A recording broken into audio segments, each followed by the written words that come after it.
Welcome to today's episode of Jazz Beats, your number one podcast for jazz news and entertainment. Here are your hosts, Jackson and Tyson. Jazz Beats is back. It's Halloween today. Yeah, we are recording on Halloween. On Halloween. That's exciting. This is a first for us. We've never recorded on Halloween. It's true. I have to say, I'm normally the best dressed guy in every room I walk into, but today, that's not true, my friends. You guys listen to Jazz Beats. Happy Halloween, everybody. I'm Jackson, by the way. This is Go ahead. I'm Tyson. You're Tyson. I just had to clarify that. I feel like I have to explain the best dressed situation here. Yeah, if you're not on YouTube, you're missing out. We are now on YouTube. If you can't find our link, it's in the show notes. It's on our social media. So I've heard a few people haven't been able to find us on there because we're so new.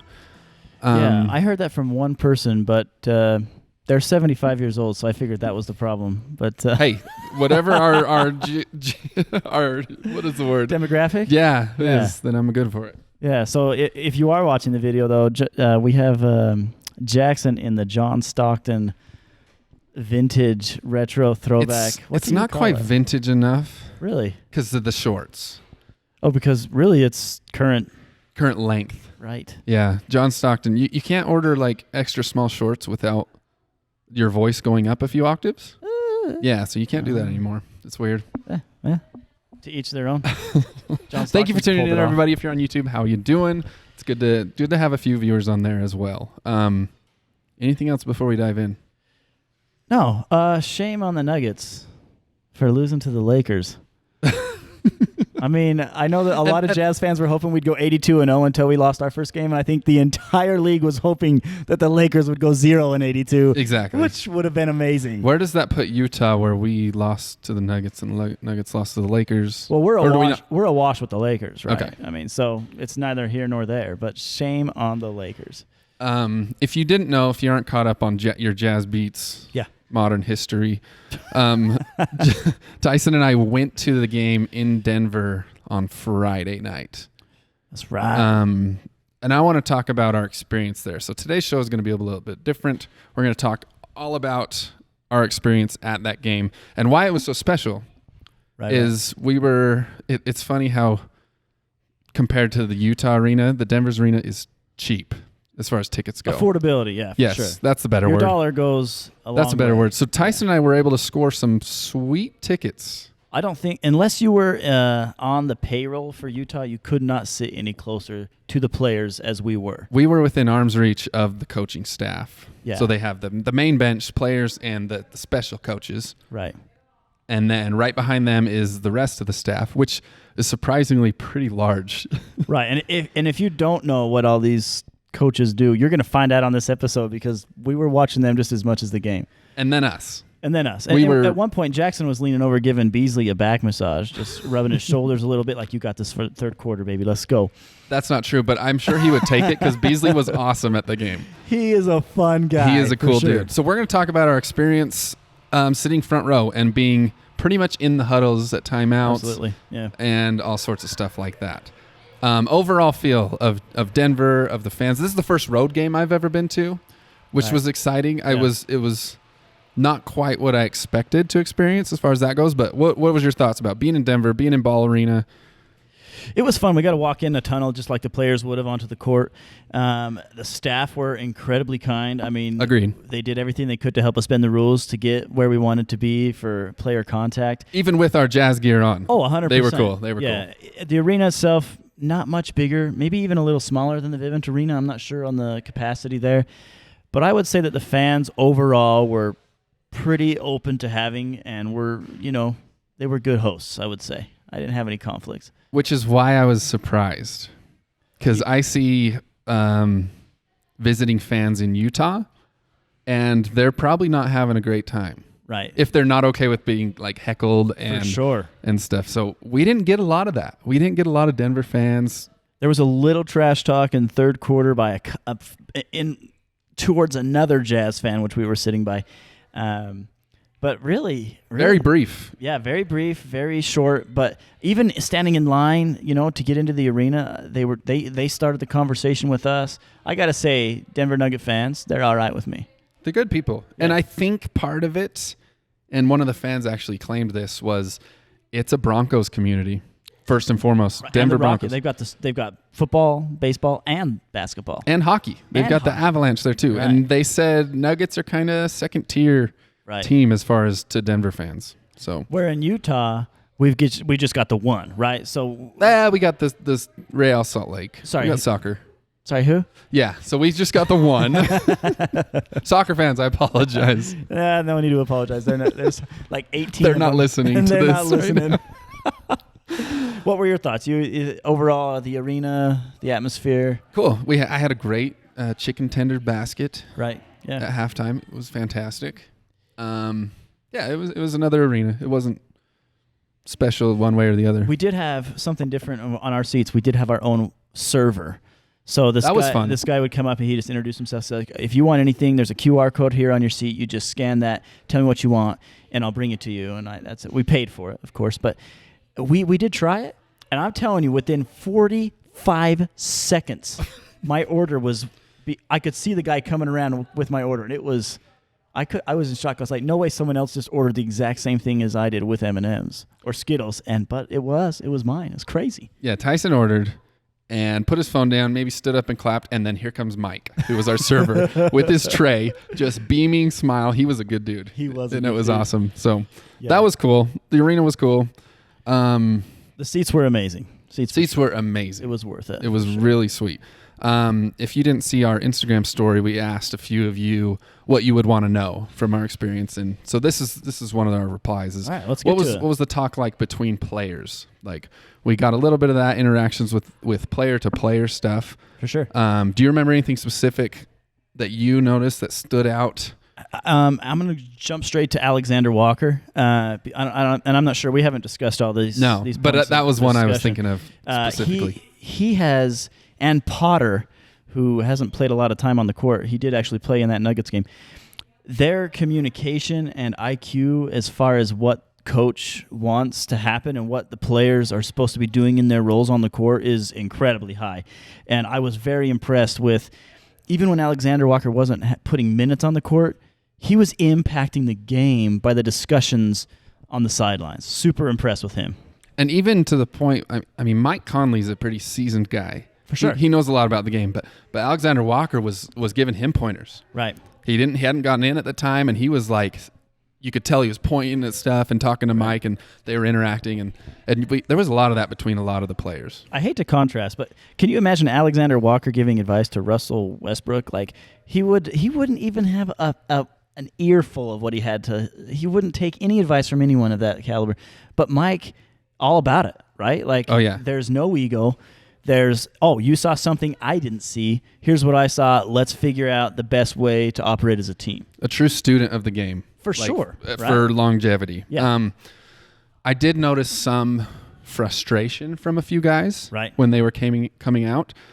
Sexton was one, and I think somebody tweeted about that interaction with him and coach. I don't remember who it was, but yeah, Sexton came out. He was frustrated. It looked like to me he was frustrated that he had to get subbed out. Right, and you noticed this. You called it out right as it happened in the game. I remember that. Yeah. I remember that from Sexton, and I remember it from Vanderbilt as well, which tells you two things. Like, it could be frustration, and it could be looked at as a negative thing, but I think it's more just like competitive nature. Right. You look at the way those two play, especially, and they go hard the entire time. There's no fatigue ever. Right. So that's, I think, not getting tired and then coming out when you're still capable. Yeah, you feel like you have more to offer. Right? Yeah, is frustrating to them, and I love it. It shows their competitiveness. It shows that they know they can contribute, and they have confidence in themselves. What else do you expect from a young bull? Young bull and V8. Let's go. And V8. The drink, right? not the I'm not sold on that, but I got to say, so the other thing is Coach Hardy would really, outside of those two discussions with those players, there was not really a lot of one-on-one in that setting. It was always as they were checking into the game on the sideline or in a timeout.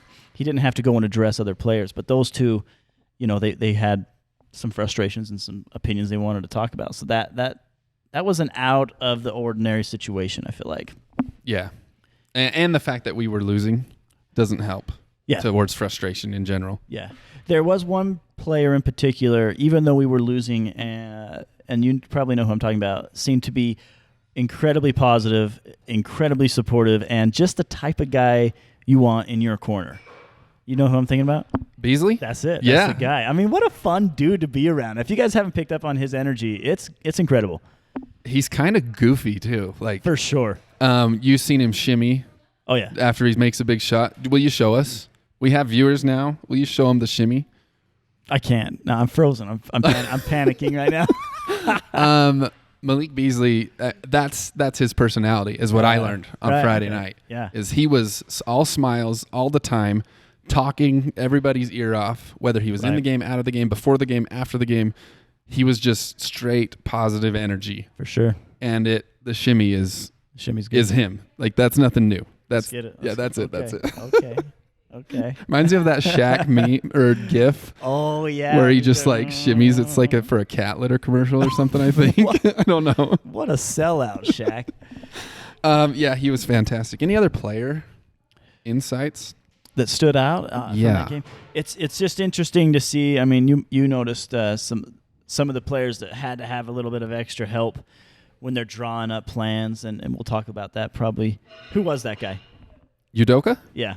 Yeah. Is there news on him and his contract? So we did not choose to re-sign him after this year. So I think that's because of what happened in the Nuggets game. No, I'm just kidding. I think it's a couple of things. Injuries, his potential has not seemed to grow at all. There's a few things. And maybe his basketball IQ, which I learned from the Nuggets game, was a thing. Right. That's what I was trying to lead into.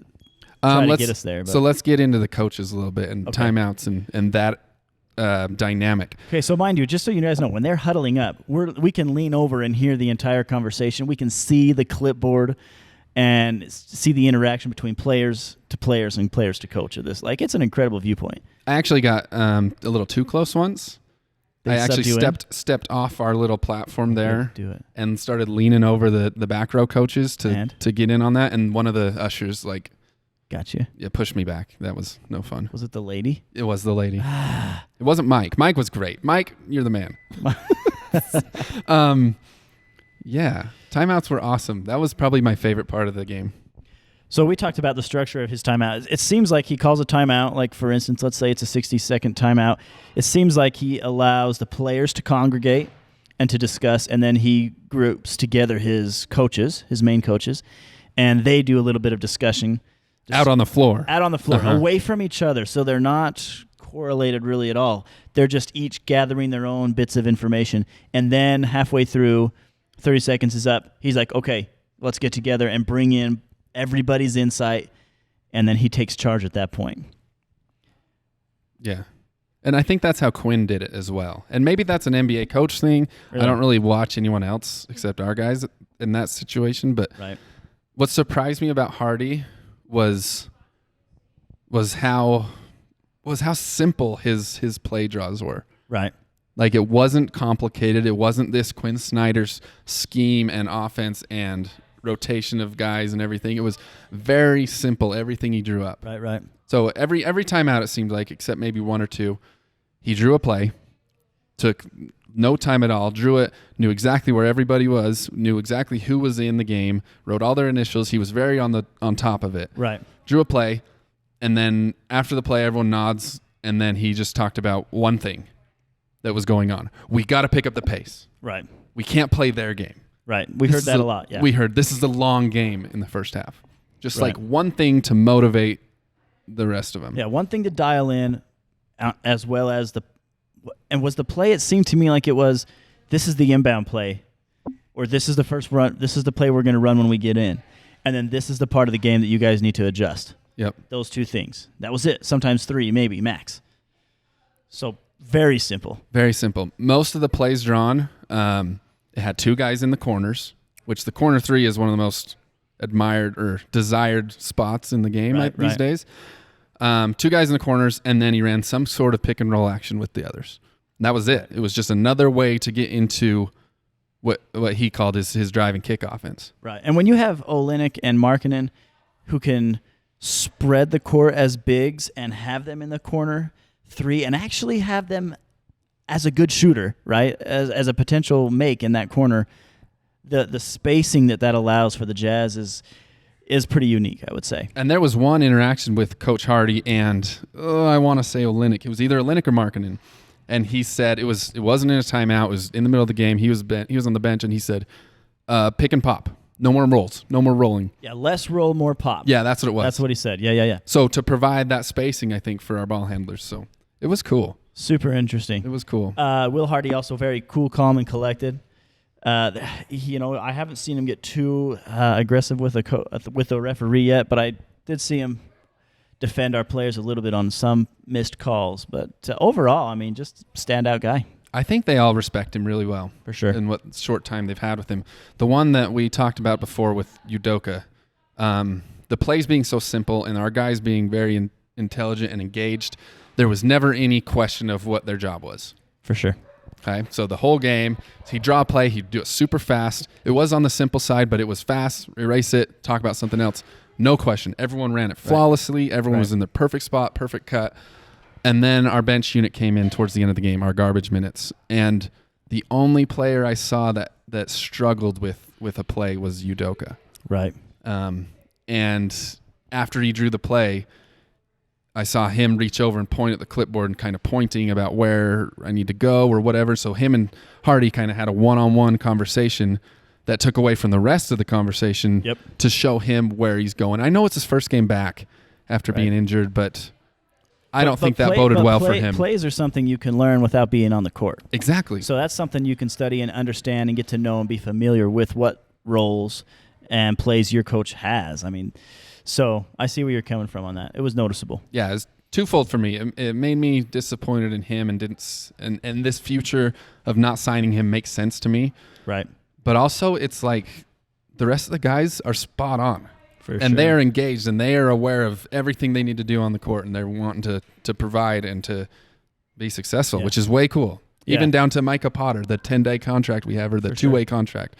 Yeah. Nailed it. And super he was involved in the conversation off the court when he was on the bench so that when it was his turn, he's just stepped up to the plate and he understood the assignment. Absolutely. So that was another question from Instagram was what was the most surprising thing from the huddles that we – so I think we covered that. Yeah, right? I think so. Right. If you don't follow us, make sure you follow us. And we try to be interactive. We try to ask questions and see what your thoughts are. So what did you say that was the most surprising thing if you had to put it in a sentence? I think the simplicity of Will Hardy's coaching in a timeout. Right.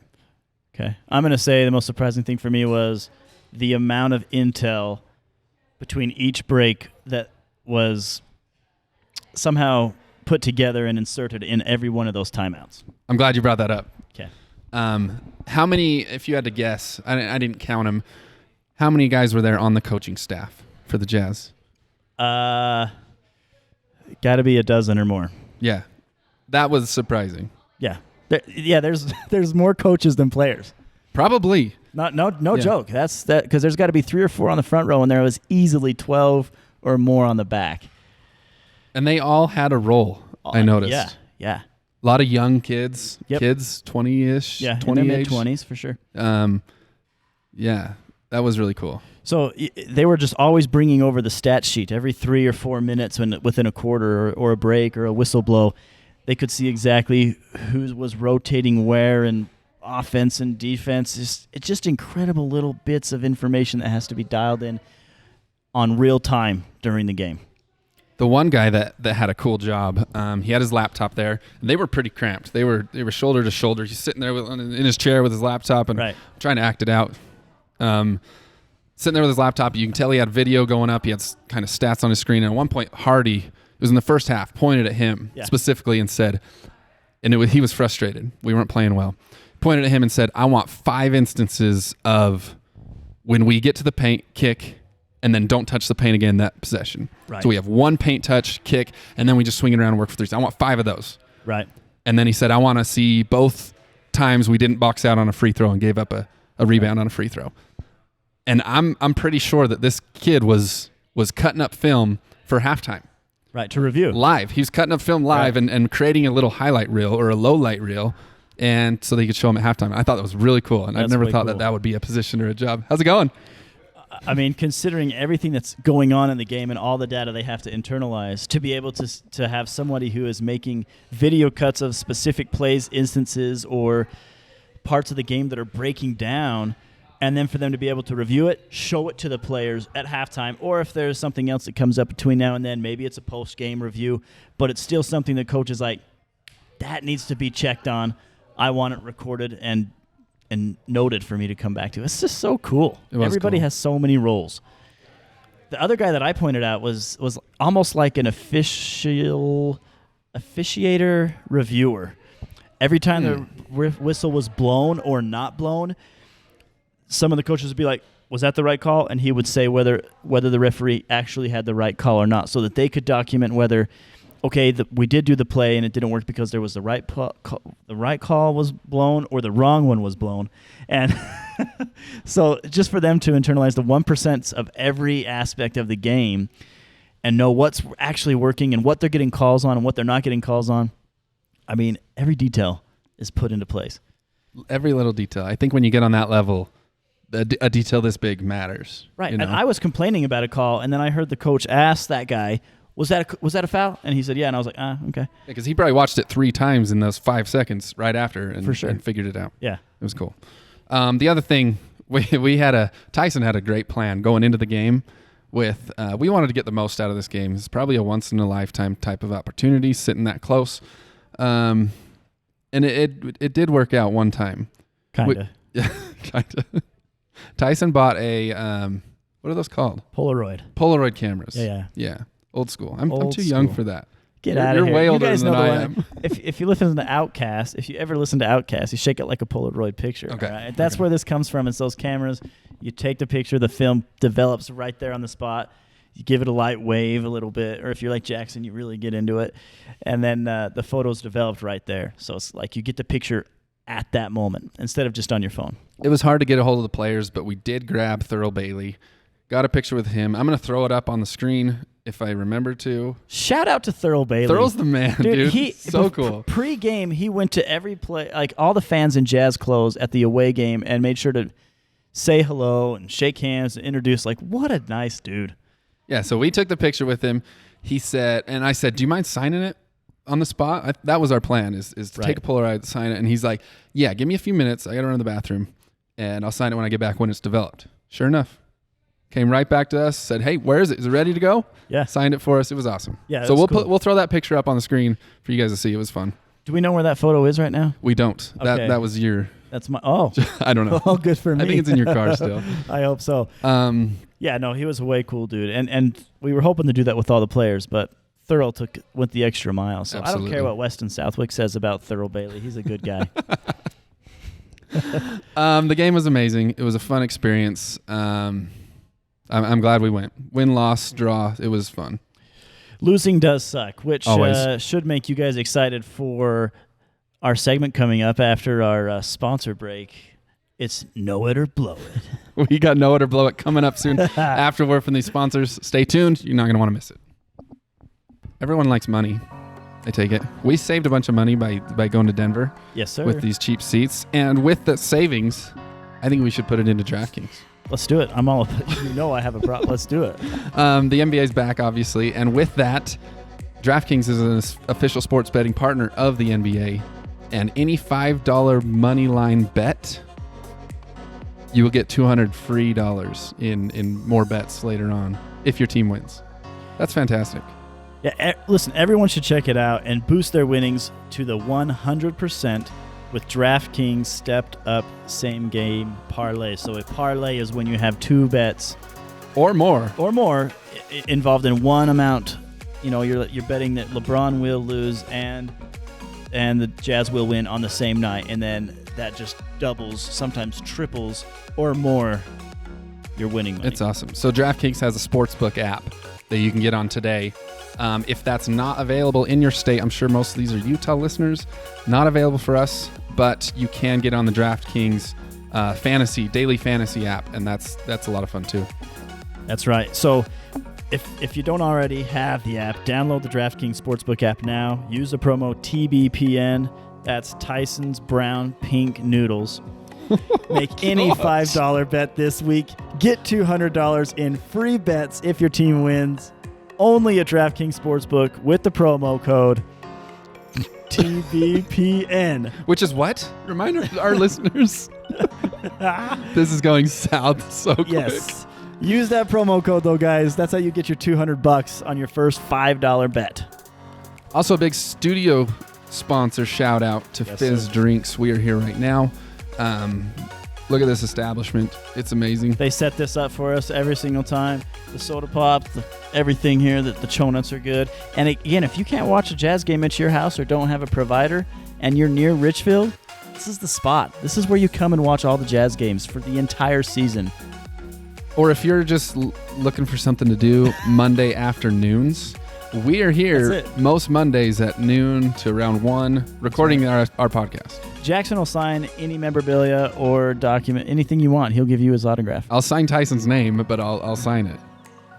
That's confusing, but yeah, you should show We're here up. from around noon to 1 most Mondays, so if you're in Richfield, swing by Fizz, come say hello while we're recording.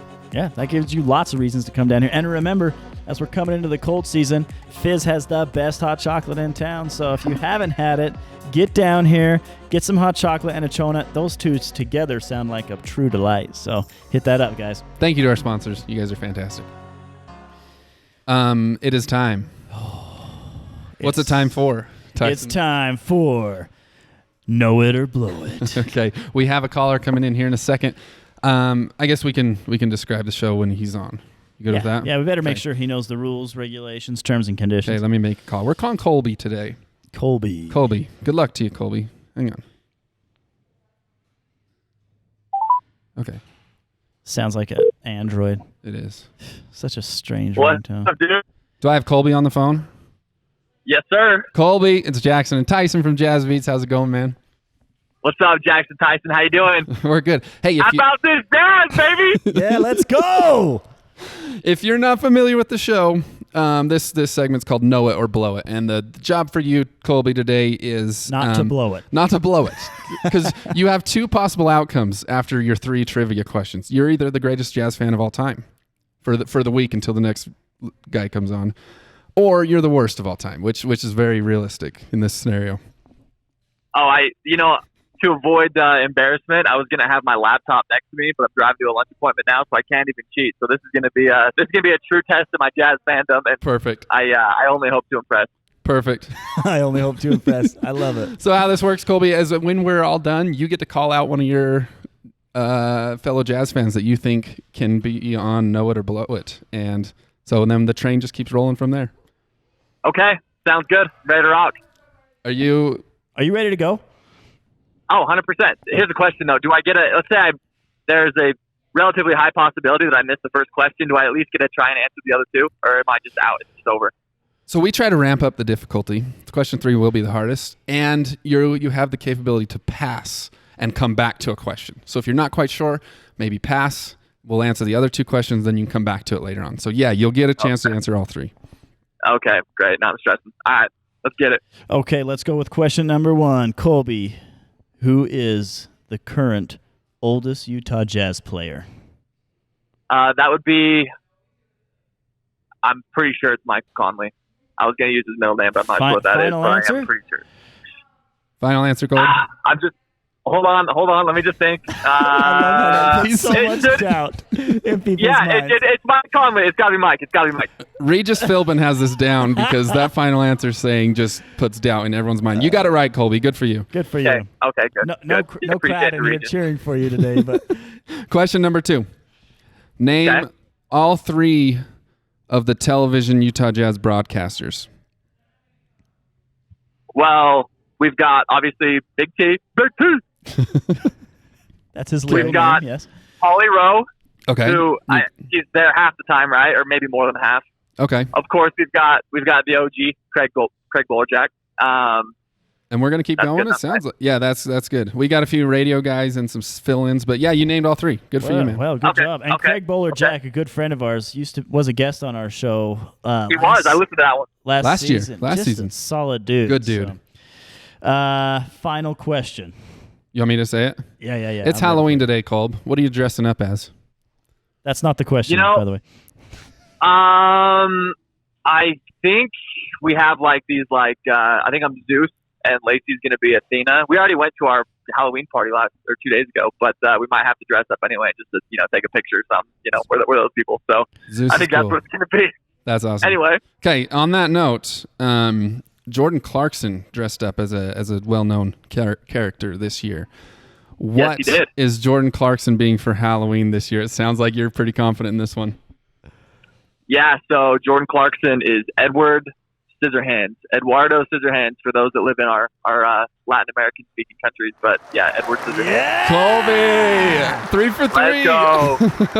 Let's go. Starting strong, just like the Utah Jazz did this year, 3-0. Hey, thanks, man, for coming on. You are amazing. But make sure you're thinking about somebody. Do you have anyone in mind that you're going to call out? Do a name drop right now if you've got it. So this is probably pretty unfair, but we're going to call out Kurt CZP Pruitt. He just had his gallbladder removed like 2 days ago, and he just had his second kid and just moved. And so he's going to be behind the 8 ball a little bit because he doesn't have quite as much time on his hands as I do to scroll social media and do other things related to the Jazz. But let's get Kurt Pruitt on the line next week and see if he can get 3-3. You heard it, Kurt. We're coming for you, pal. Hey, and hang in there. While you're laying down, watch extra Jazz games. Watch some more highlights. It'll help you out on Know It or Blow It.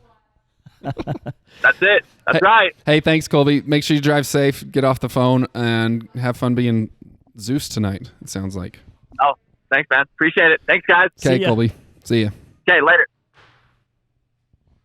What a guy. What a guy. I knew he knew it. It's just the energy was there. Right? I was hoping that would get somebody. Yeah, that's tough. Because if you're not on it in the last 48 hours, you wouldn't know. You'd have no idea. You would have missed that. So he is on it. That's always fun. Excited to have Kurt on next week. Just a quick recap before we leave. We didn't get to talk about many of the other games, but since we've been on last, we've played Houston twice. We lost a close game in Houston. Disappointing, our first loss of the season. We came back to Salt Lake City and beat them on our floor, and then the Denver game Friday night, and then Saturday in a back-to-back. Right. We took it to Memphis at home. Yeah. Which was exciting. Tough. I mean, there's as our team starts to form its identity, I think there's going to be more and more film for other teams to study to prepare for us, which is kind of our hidden weapon right now so early on in the season with a new coach and a new roster. So I can expect our early season to be heavy on the wins, and as seasoned coaches and teams and players begin to figure out the Utah Jazz, I expect it to become more difficult the second half of the season. So it's good to see us splitting wins and losses with some teams already, though. It's good to see. Jazz are still 5-2 as of now, which is way better than anybody expected. Yeah. I'm jumping a week ahead, but 7th of November when we play the Lakers at home, what do you think of that game? Is it going to be close? Are we going to blow them out? If any team we blow out, I hope it's the Lakers. I'd love that. Hey, thank you everybody for listening or watching if you're on YouTube. You can find us on all the social medias. You can find us links to those in the show notes or via social media. So thanks for listening. You've been listening to Jazz Beats. I'm Jackson. This is Tyson, and that'll do it.